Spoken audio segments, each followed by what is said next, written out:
Hi guys, welcome to my podcast on the project management and leadership, where I focus on helping fellow project management practitioners focus on what matters most and getting things done. If you are new to this channel, please do subscribe, and if you are new to Clubhouse app, please join my house.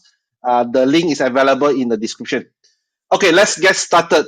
This podcast is my third for this year, and I am excited to have a guru in the house. Dr. Prabha is a guru specializing in training, project management, and many more. Dr. Prabha is also a guru, a specialized, is also a fellow PMP and an ex-major in Malaysia Royal Army. I think I better let him introduce himself. Welcome, Dr. Prabha. Hey, David, thank you very much for your kind words. The word guru sounds very big for me, but I'll just say thanks to you. And Okay, no problem. I see some friends here. Wonderful to hear from you. Like Yep. what David said, or rather, I was um, instructional designer for Malaysian Armed Forces. Looking at it, I retired from the Army Mm-hmm. the year 2000. That was 25 years ago.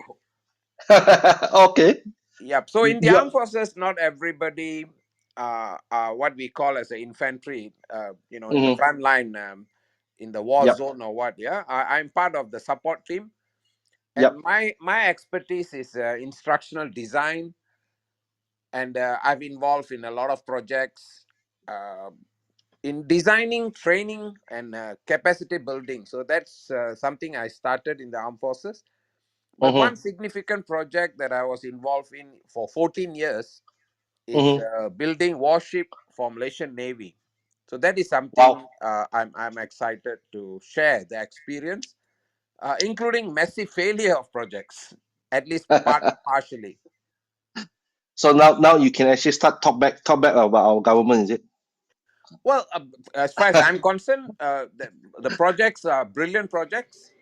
Like every project, there will be some challenges, but the fact that Yep. you and I are comfortably sitting down and talking, and the country is peace, and we can have teh tarik midnight Yep. without worrying somebody shooting or bomb or whatever.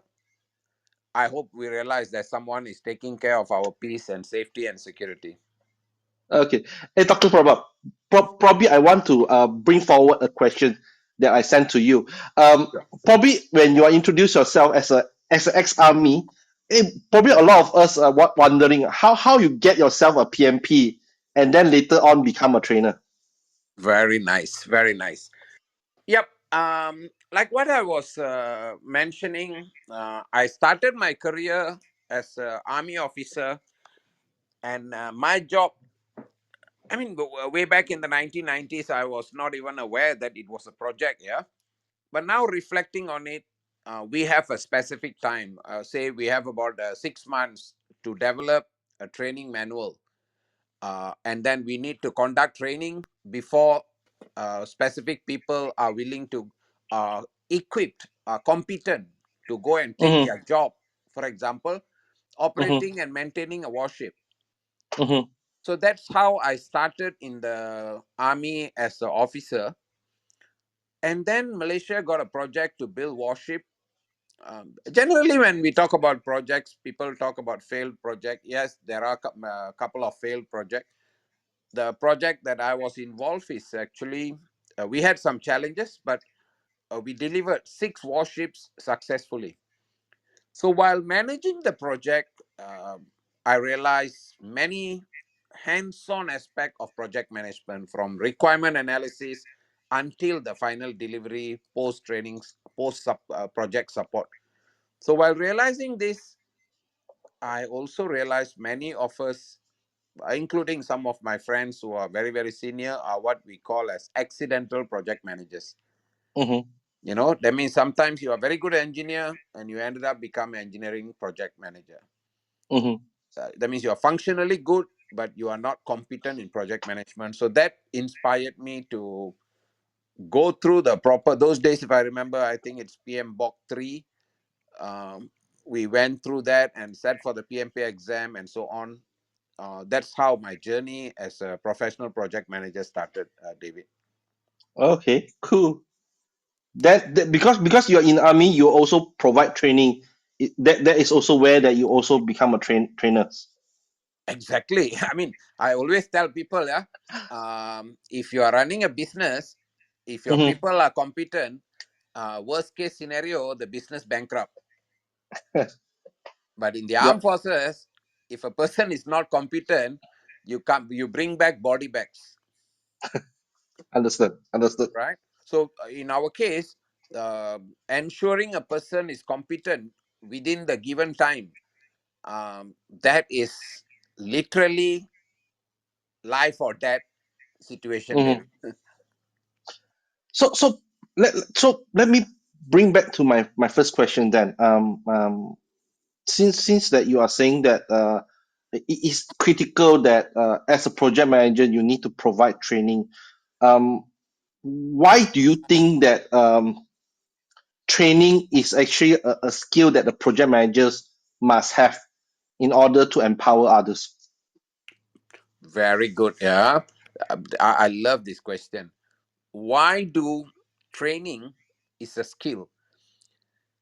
I always associate, I mean, thank you very much. I see some familiar faces in our room here.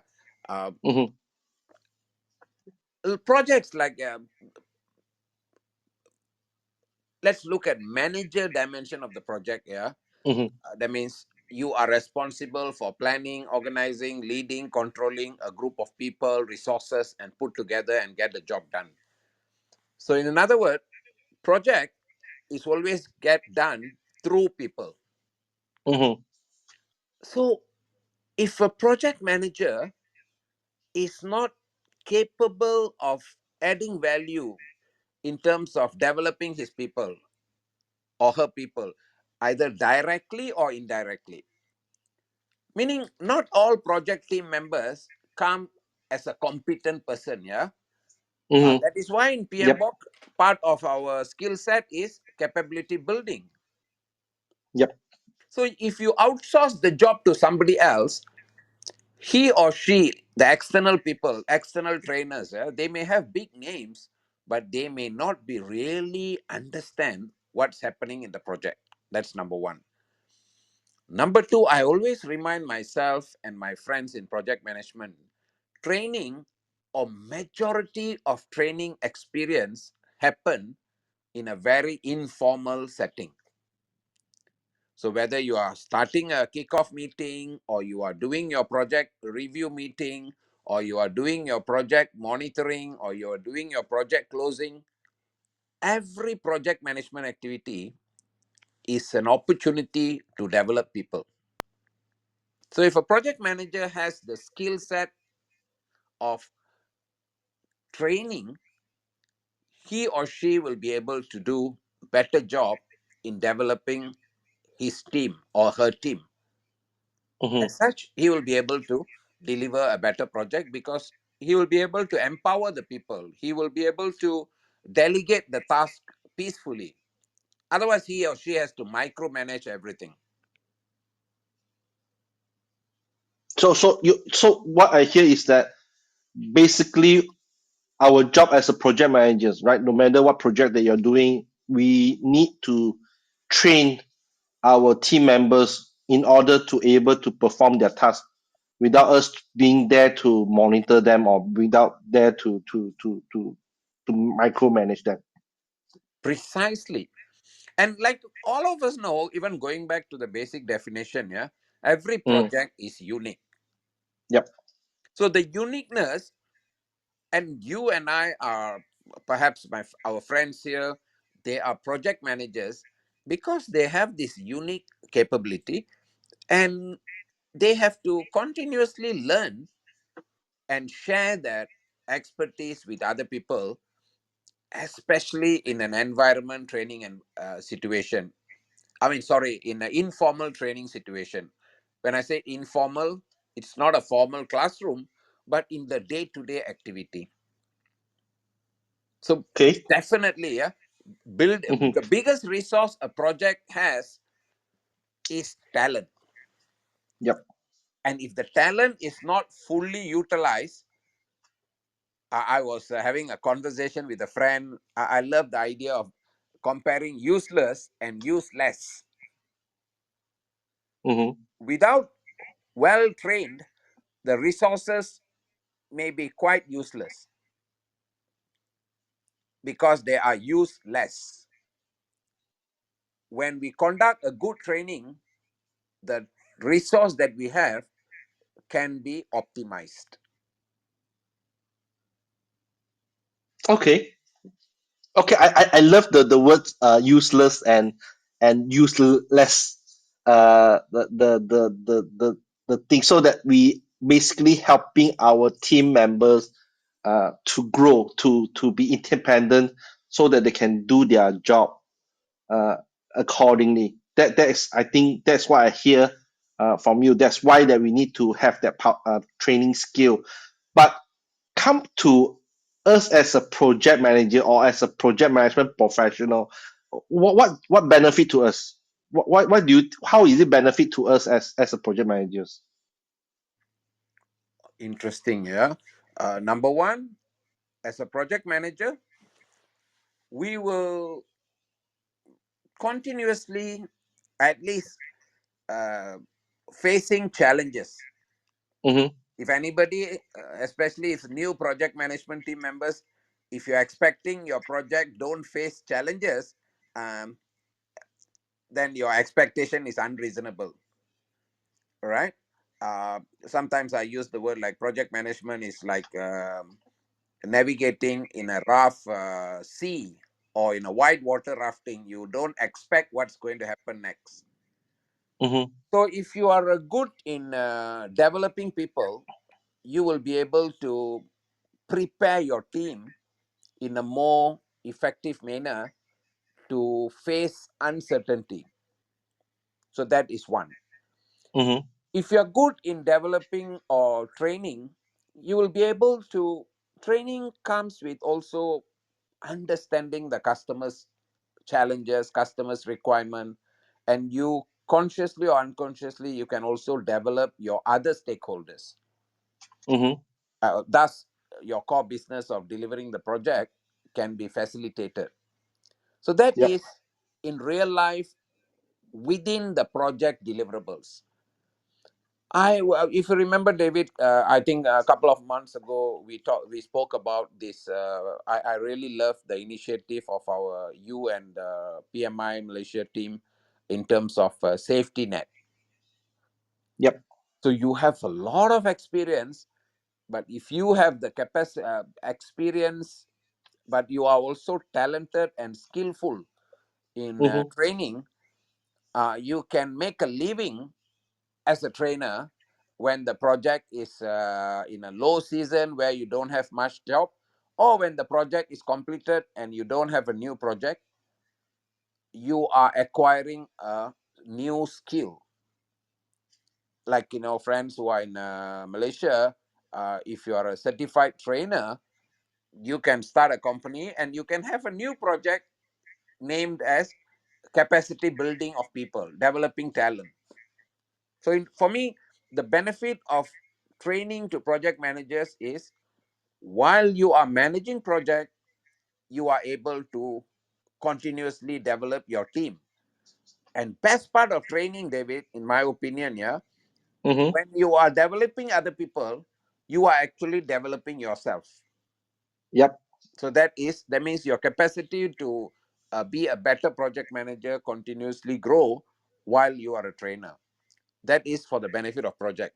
But if you acquire the skill as a trainer, you can also, while whether during the project or after the project, when your project is completed or even you are retired as a project manager, you can acquire a new skill to continuously share your experience, expertise with the community, and continuously, like what you're doing and many of our friends are doing, sharing the knowledge and experience to other project managers. Yeah. Thank you for bringing it up. Definitely. I always continuing to advocating project management is not just a career skill, but it's also a life skill and also a learning skill. definitely what you're saying is correct. It's all about you know it, the project management. You have this project management skill. Um, the more important thing is that you want to get things done right through the project management, but through other people, right? So you do that. You want to empower them, you train them, but at the same time, you also can grow, and also that you can use this skill in case that what you're saying, in case that you are in between jobs or you are at risk of losing jobs, right? That is a safety net. You can actually go outside and become a trainer or anything, or if you are decided to retire, right, and you don't know what you need to do during your retirement time period, you can actually also become a trainer. That is always my advocacy on that. But Wonderful, indeed. come back to this your experience as a project management and transition into a trainers. um is it difficult, for you to transition over from a project management to the trainers? Um, it's a very interesting question. Yeah, I'm reflecting on it. It's definitely challenging because when I was I was managing a long-term project. Yeah, my project. I was in one project for 14 years. All right. So we have a book order which is ready. We have enough order for 10 years ahead. Mm-hmm. So as a project manager, you are not, at least in my project, I was not worried about money, right? Mm-hmm. The money is coming, the scope of work is there for only for us to deliver. So that was challenging in terms of delivering and managing multiple stakeholders. The project that I was involved is, as I mentioned, building warship. We had stakeholders, partners, suppliers, contractors from 20 over countries. So that was very challenging. But when I became a trainer, delivering training, in my opinion, is the easiest. The difficult part of it is the business acumen as a trainer. So that is what I Mm. really love about our PMI talent triangle. Yeah. Mm-hmm. Besides the ways of working, we are also talking about power skills and business Yep. acumen. So transitioning from a project manager to a trainer, for me, the business acumen part was, or perhaps even now, a challenge. Mm-hmm. That means I know my job, but am I clear about the budget required for marketing? Mm. How do I sort of do costing about the value of my services? Sometimes Mm-hmm. you can be too kind to deliver too many things, but you may be perceived as cheap. Yep. So how do you go around doing your costing? How do you benchmark your services? So that is something I'm still learning. In terms of, and today marketing, the business part of it requires different technology. Digital Yep. marketing using AI, branding, all this. My humble opinion to project managers who intend to be a trainer, acquire the business part of it. Your Mm-hmm. project management competency alone, in my opinion, is not sufficient to be a successful trainer. Okay. So I will say that if you want to become a trainer, definitely training is a power skill, right? Training, I think training skill is actually a power skill. And as a project manager, we already have the ways of working, and by the time that you are start to become a trainer, you are not just focusing on ways of working, the power skill, but you also will pick up the learning on the business acumen skills. So, Exactly. You said it right. You said it right. So, uh, because in depends on the scope of project. Yeah. In some yeah. project, especially large project, You may have dedicated people to manage the finance part of the project, right? In terms of costing, in terms of ensuring the pricing, calculating your value of the project, the payment schedule. In projects that I was involved, there were department managed that. But if you are running a training, especially if you're running a small training company, sort of a solopreneur, or with your wife or a couple of friends together, small Mm-hmm. team, you must consistently build the business acumen. Yep. So come back to the business acumen. This is probably the question I want to pull back a bit. Let's focus back as a project manager, as a employed project managers. If let's say that the employed project managers want to acquire a training skill, they probably want to do a justification to their organization, right, to their company, why they need to acquire a training skill. As a guru in training, you have been done training for so long. What is the benefit to have an in-house trainer? Very nice, very nice. What are the benefits of in-house trainers? So let us make a assumption here.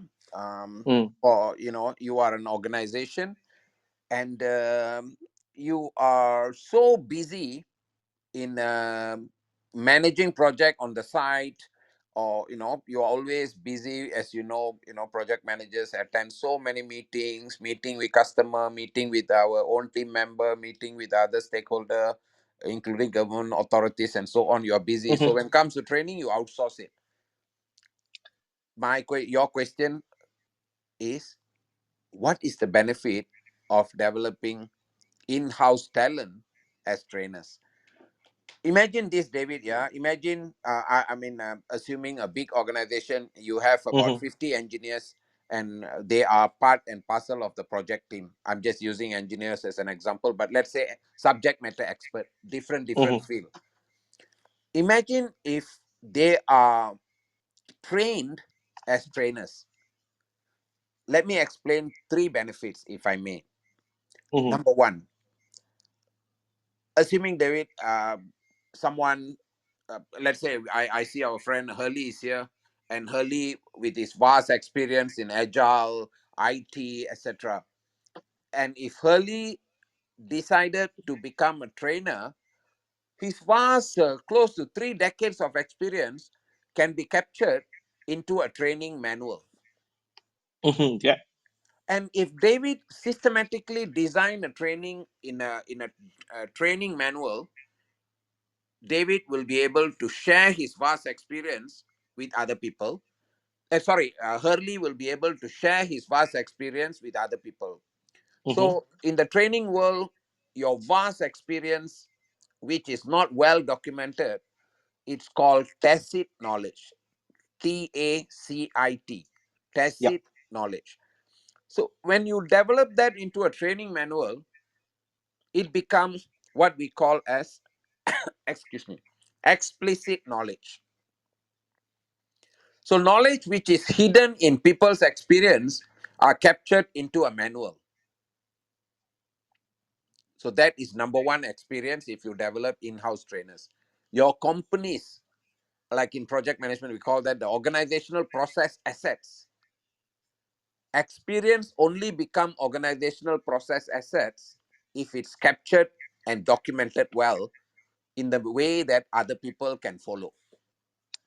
Mhm, You got it? Like McDonald's, making burger is among the easiest thing, especially McDonald's burger. But it's a $1 trillion or $1 billion industry. Why? Somebody have captured the process, so that whether you buy a burger in Johor Bahru in Malaysia, or you buy the burger in Perlis in Malaysia, from south to north, the experience is quite consistent because somebody have captured and documented it. So in training, number one, you develop you capture and document the vast experience of an expert. So that is number one.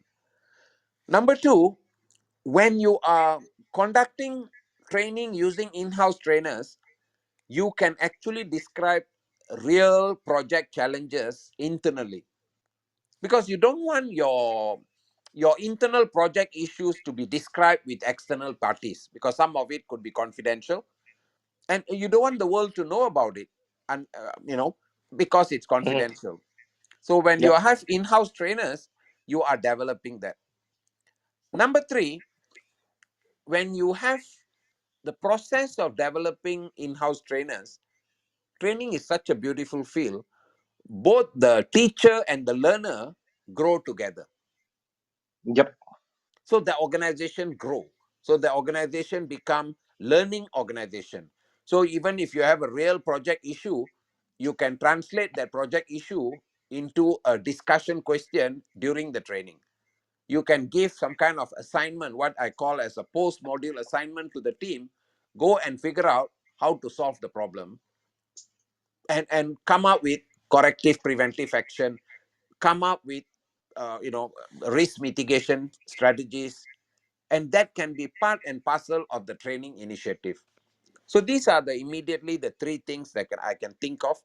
Number 1 is experience, the tacit experience, meaning experience that is hidden in people, can be converted into a manual, training manual. Then it become from tacit to explicit, from hidden to something concrete.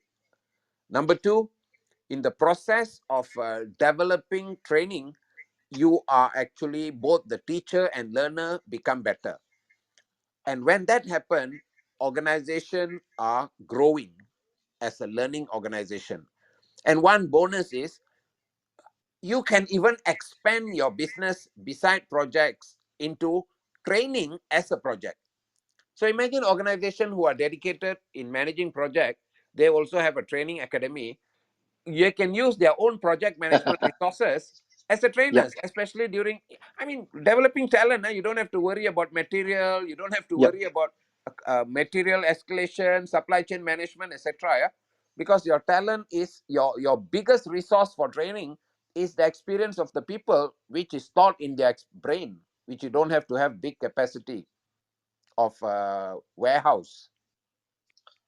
Yep. It is a part of the service, right? If you can become an in-house training for your company, eventually you also can provide as a service to your client also. Exactly, David. And service industry is such a huge multi-billion-dollar industry in the world. Yep. Yep. So I hear you. Yes, you're saying that as a PM, if you have a training skill, you will actually empower your team members or your stakeholders, and it also benefit to you in case that anything go west or go wrong. You can actually have a safety net, have an exit plan for your future, and then it also benefit to the organization because or as an in-house trainer, you have the knowledge and you can actually easily pass on to the organization, to the rest of the staff. At the same time, it also help the organization to grow internally. Perfect. On top of that, the organization may even have providing services or consulting Yeah. as an extended arm of their business. Yep. Yep.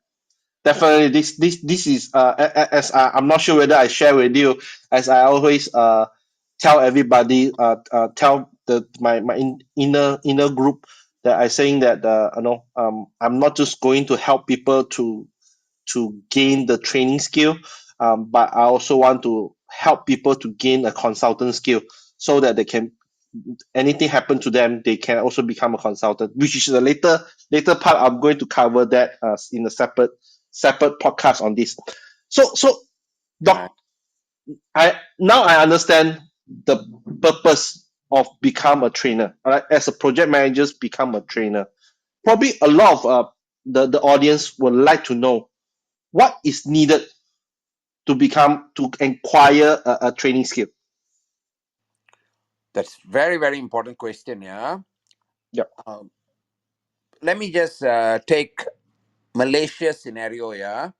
I'm sure Yep. we have friends from other countries. But let's hear Malaysia scenario.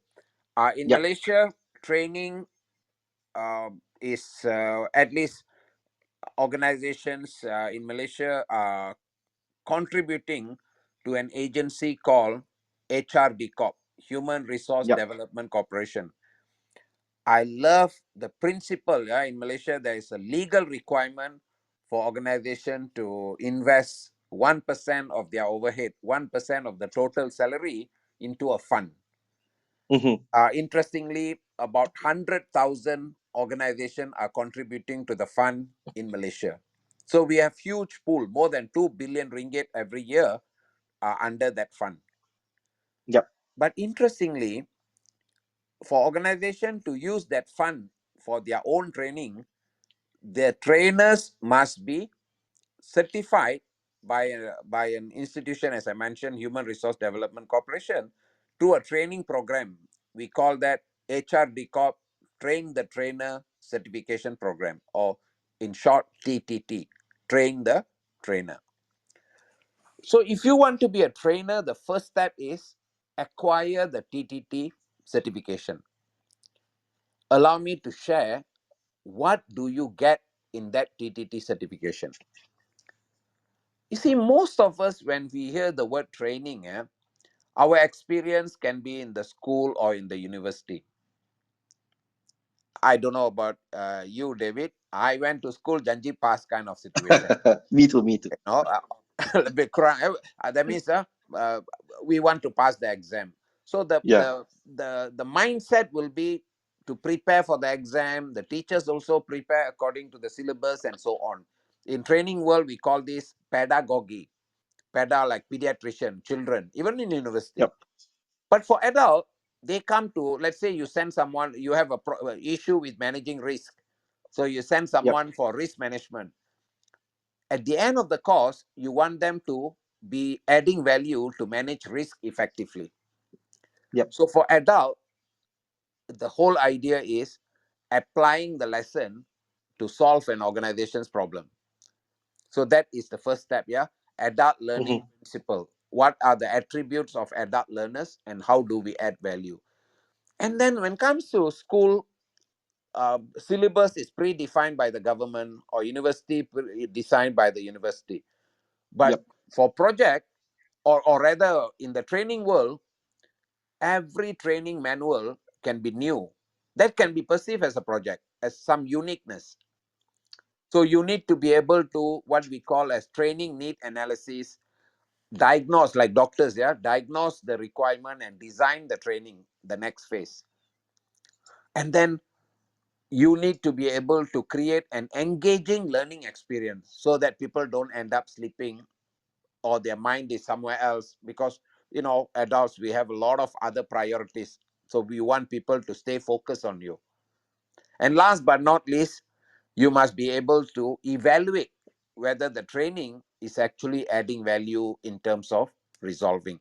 So when you become a trainer, you acquire what I call as the fundamental skills to design training for adult learners, identify the training needs, and then based on that design it, ensuring an engaging learning experience, because in some cases the learners can be more experienced than you, more senior than you, but you need to engage them. And finally, you need to evaluate the training, whether the training is bringing the desired result. So all this foundational skill is required for someone to be a trainer. But like what you rightfully asked, David, it's a skill. Like every other skill, we can only develop the skill if we are progressively practicing it, improving ourselves, and Mm-hmm. continuously engage in the, uh, like I always say, from cradle to grave, life is a continuous learning process. So that is in nutshell the journey. Okay. Okay. I'm personally, I also a trainer, right? Of course. I already a trainer. I think if this year is 2025, I already a trainer for 13 years. Mhm. Um, so Wonderful. the questions will come on this. I think for most of the audience here, probably they are new to a training, right? Um, just now you say about adult learning. Um, is it difficult to engage adult in terms of engaging them and then also train them? And someone just now you say about some of the audience are more senior or more experienced. Is it difficult to engage them? Thank you very much. It's a very interesting question. Um, it's both. I won't say it's difficult, but provided you adding value to them. Mm-hmm. In your school or university, if you don't like, also you have to attend because attendance is important for passing the Yep. exam, for example.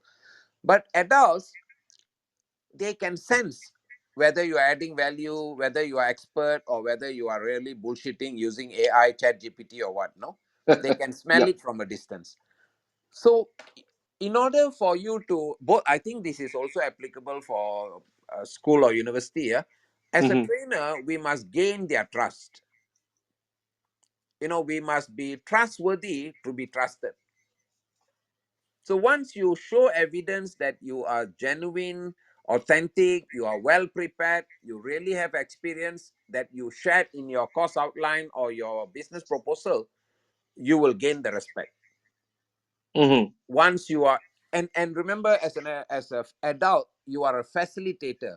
So perhaps Yep. in your class, assuming you have about 20 participants and each of them have about 10 years experience, so you have about 200 years experience in the class. Yep. So as an adult facilitator, your job is to, just like project, yeah, integration. So if you're able to do that and you are able to respect the learners, you are able to create an engaging learning experience, and methodology. Your teaching and learning facilitation have other skills, including Mm-hmm. games, including using technology for creating quiz, case study, role play.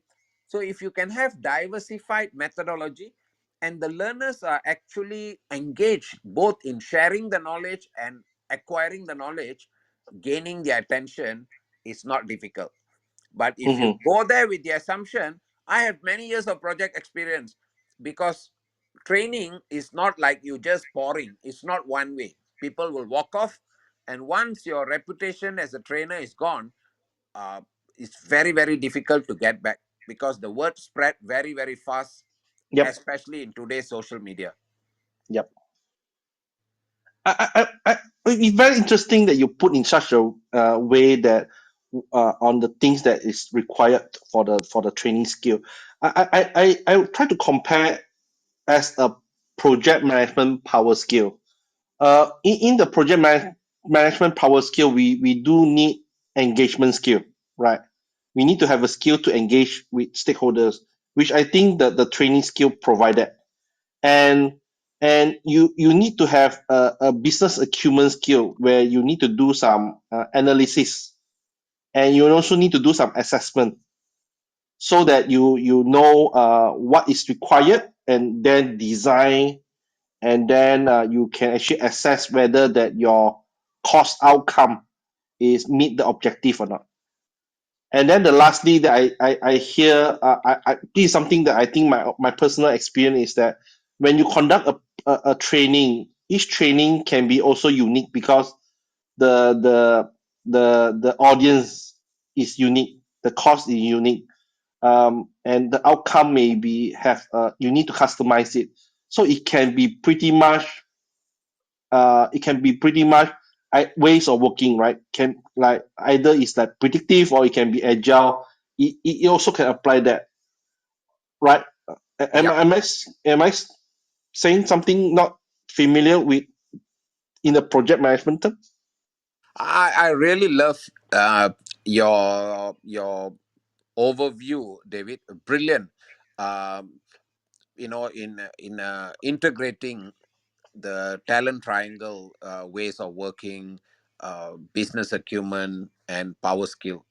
This is brilliant, and especially when you talk about agile, because um, during the class, it's not like a movie where it's all scripted. Yeah, Yep. everything will be very, very. The goalposts keep on changing. Customers' expectation or learners' expectation will be changing. During the class, there will be a lot of dynamic, sometimes conflict, where the Mm-hmm. facilitator must be a mediator to create Yep. a conducive environment. Perfectly on the spot. Yeah, you are spot on. And I just want to emphasize to all my friends here, human being is a very, very complex species. Yep. Developing people is a complex science. Don't I was involved in building warship, yeah, for 14 years. Reflecting on it, developing talent is much more complex than building warship. So all I'm saying here is, when it comes to training, it's not about merely sharing information. It's not like pouring information. It's about facilitating other people to learn. Yep. You know, in a theoretical perspective, we call that constructivism. In training, your job is to help the learners to construct the learning. It's not like open their brain and pour the information. It does not work. Yep. I, It's I not like a university. Yep. Even in university, it's not as simple. If I may give you an analogy, David, yeah, assuming I have a big uh, pot or collar of coffee, and Mm-hmm. I pour in the 4 cups of coffee, all the cups will have the same coffee, right? Mm-hmm. Am I right? Yep. I have a big pot, I pour in a 4 cup, all the cup will have the same coffee. Now imagine you have one information and you share with the 4 of your project management team members. Will all of them get the information as the same? Most likely not. Most likely not.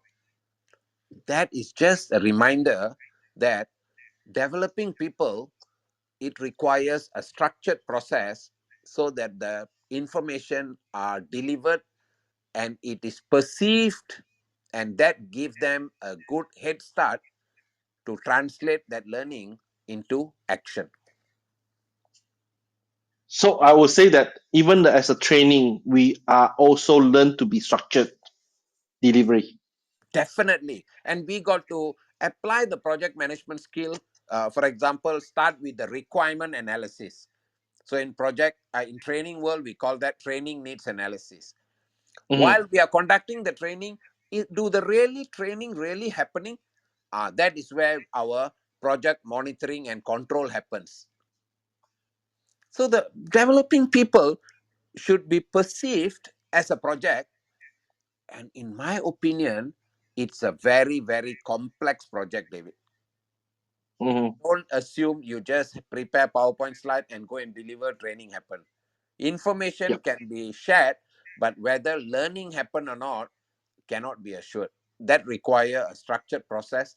And in our train the trainer, or there could be other form of train the trainer program, in Yep. other countries or other process, people will we will learn the art of developing talent, and that is a Yep. complex skill that requires continuous learning. While I'm a trainer, I must admit I'm also a learner.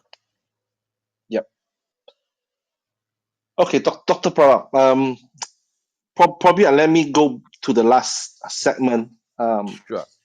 I think a lot of people when they come to trainer, they always perceive that the trainer must be very energetic, must be a motivator, must be a facilitator standing in front of the class, talk a lot, all these things. What is your message to those introverted PM who have a different opinion as a trainer? Nice, nice. In the training world, yeah, um, I'm sure you have heard Anthony Robbins, right? Yep. So when it comes to energy, Anthony Robbins, yeah, is the high end energy level, you know. So if you talk about extrovert, he is one extreme, Yep. superbly successful and brilliant, trainer lah.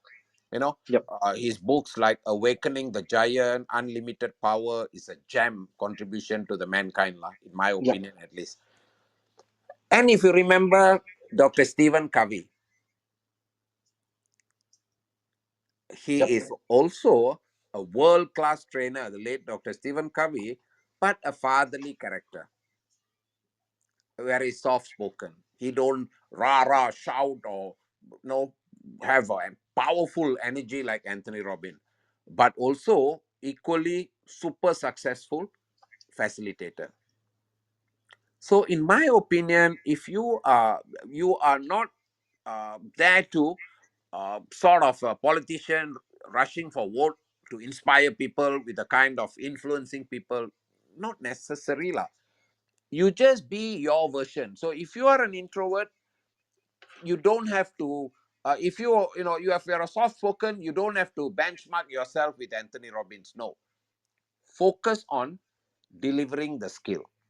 And when you are attending any form of train the trainer, you will acquire the skill. That means, how do I facilitate the learning? How do I add value? How do I engage the learners, gain their respect, add value to the skill set? And you just have to be yourself. There's a lot of books written about how an introvert can be a powerful in sharing information. So my suggestion, there is no problem at all for an introvert to be a world class trainer or facilitator. No problem at all. Hmm. Interestingly, during the COVID time, I did my personality profiling, the DISC profiling, and Yep. I found I am an introvert, David. So if I've In been fact, making a living as a trainer for the last 35 years, introvert, in Bahasa Melayu, we say boleh cari makan well as a trainer, can make a living yep. well as a trainer. In fact, there is a latest report Mm-hmm. study show. I'm not sure whether is it covered in Asia or not, Mm-hmm. but at least that no, there is a university did a study showing that I think almost most about 80% Mm-hmm. people are not categorized as introvert. Like last time, they used to be saying that it's an introvert, but in fact, the 80% most of people are ambivert. When Ambivert. you say ambivert is between the introvert and extrovert. So I think that Okay. there are a lot of people are misconceptual about the introvert. They thought that they are introvert, but in fact, most of people are actually as at the ambivert side. Um, Probably something that I like to share with the audience, right? So ambivert is where that you know when and where you get your energy, right? Sometimes you can just get your energy by just stepping away, that is introvert. But sometimes you can, if you have a certain very interested topic, then you jump in, and when you are talking about it, it can also generate in energy for you. So that is also extrovert side, right? So it become like an ambivert. So this is something that I learned about that, and I thought that I was a different different case, but Uh-huh. it seemed that there are somebody already done that research. Thank you very much. I learned something new today. You helped me to go and dig further.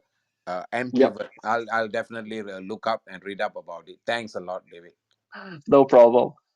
But again, it's against still many people will be scared to be a trainer, right? Because again, maybe they are not just because of scared of standing in front of the class, but they can be also scared of the reason of scaring is because they have this what is the term that I like to use, they are not good enough, uh imposter syndrome. Ah. What is your take on that? My suggestions to all our friends who have the kind of situation, don't go to the class with the assumption you need to have all the answers lah. You are not like when you started, you are not like a mahaguru sitting there, Yep. everybody come there. You are not a sage lah. You are a human being. So If you have well prepared in terms of background, you've done a lot of homework, you know, uh, you done your best, and then during the class, if there are something you really don't know, perfectly all right to throw back the question and get the view from the audience. Collectively, if everybody don't know the answer or people have different opinion, I always suggest to my friends, create what we call as parking lot. Parking lot Mm-hmm. is a place where you write down, hey, Coach David, I don't agree with you, but and you don't have to say you are wrong or right. Hey, Prabha, let's park it here, and then let's explore the answer collectively together. So, as a trainer, sometimes people have, like what you said, the imposter syndrome. I'm not good enough, with the assumption that they need to have every answers. My recommendation to our friends here: if you know every answer, perhaps you don't belong to this world. You know, maybe you should be a sage somewhere. We are all human beings. That means, and is such a complex and niche and unique. So there will be always something you don't know. But as long as you've gained the prepared well, done your best, learners will always know whether you have been seriously preparing to do your job. So if you have done well, people can sense it and you will gain the respect. And during the training world, you will also learn dealing with, for lack of any other word here, perhaps Mm-hmm. challenging learners. Because sometimes learners will come to challenge you, or they may have their own internal office challenges. Sometimes they throw that in the classroom. So that is where the power skill of project management will help during training. In our training, for example, we will share the art and science of dealing with all these challenging environment, and it will be a consistently skills that we all have to develop. So the bottom Yep. line, if I may suggest one thing, many of us gain a lot of experience in managing project. I hope all these experience are not buried when we are dead. If you Yep. become a trainer, there's a book called Die Empty by Todd Henry. In that book, he says one of the most expensive land in the world is graveyard. When people say, why you are talking about it? They say a lot of talented people are buried without them unleashing the talent. Yep. So if you become a trainer, and more so in today's world, if you can park your training online, in your website or YouTube channel, or even our own conversation now, David, yeah, if we Yep. put in the YouTube, yeah, when both of us are gone, somebody is still there to watch it. If we Yep. talk some rubbish, they can still kutok there and say, why these idiots are talking? But still, our experience and our perspective are documented. Yep. Doctor, can I say that whatever that we just now say, how to handle people, how to presenting, how to do the training need analysis, and so on and so forth, all will be learned in the TTT class. Definitely, we will learn the foundation, and in 5 days we will from the day one. Yeah, let's say you have experience in coaching.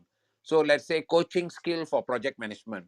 So we will develop the course progressively, and by the day 5, you will have a customized course design for it.